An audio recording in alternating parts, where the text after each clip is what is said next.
Welcome to my first Berlin Candidates Tournament recap video.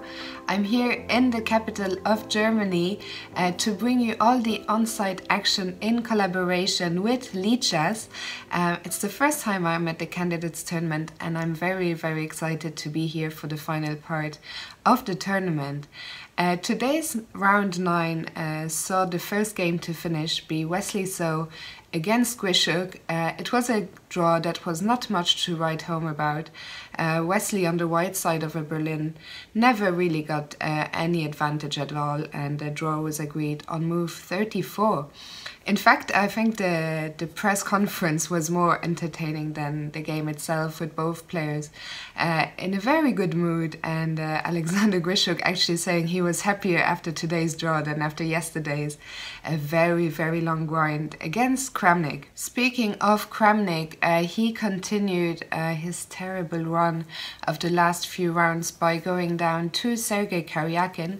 As Swidler put it, he was displaying signs of a severely wounded beast.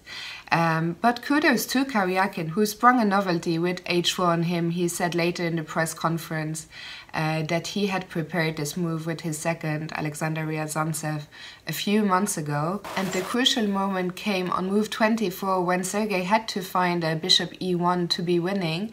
But so he did, and he explained at the press conference that of course his first instinct was to keep attacking against g7, but then he realized that he was a full rook up, so it was time to switch to defense, and then he found bishop e1.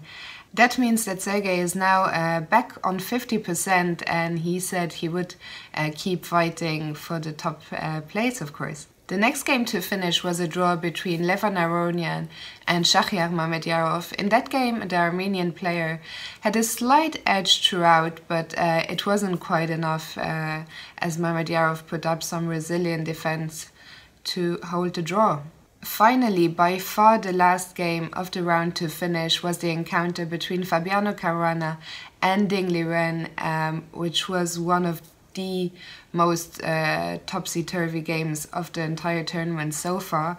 The evaluation kept swinging back and forth between winning for Fabiano and drawn.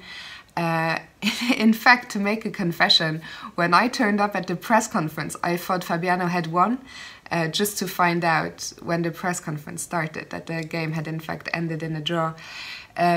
Near the end, Fabiano missed two nice wins. The first opportunity missed was on move 62. He could have played rook d2. The lines are very complex, but one of the nice points of this line is that knight e7 is followed by knight f8 check, and after king g8, rook d8, knight c6. The point here is knight d7 check. And if you take the rook on d8 after e7, there is no way to stop the pawn from queening either on e8 or d8. And then the last missed chance for Fabiano was actually just a couple of moves before the game was agreed a draw. On move 66, instead of rook e5, which was the move played by Fabiano, which he followed up by a draw on the next move, he could have played knight f8 check instead. And what both players missed is that after king g8, h6, king takes f8, there is simply h7. And there is no way to stop the pawn from queening. So a big opportunity missed by Fabiano, who, had he won that game, would have been a full point clear of the field. He was clearly disappointed at the press conference, but he also credited his opponent with fantastic defensive skills. Ding Liren, who is still on course to equal Anish Giri's record of a perfect 14 draws. Still 5 rounds to go though, so we'll see if he can keep it up. Tomorrow, meanwhile, is a rest day before the action resumes on Thursday. Thursday, of course, is the big clash of the tournament, Mamedyarov against Caruana. Mamedyarov, who is currently trailing by half a point, so he will be out for blood. I'm really looking forward to that. But for now, it's time for me to get some sleep, and I'll see you all on Thursday. Good night!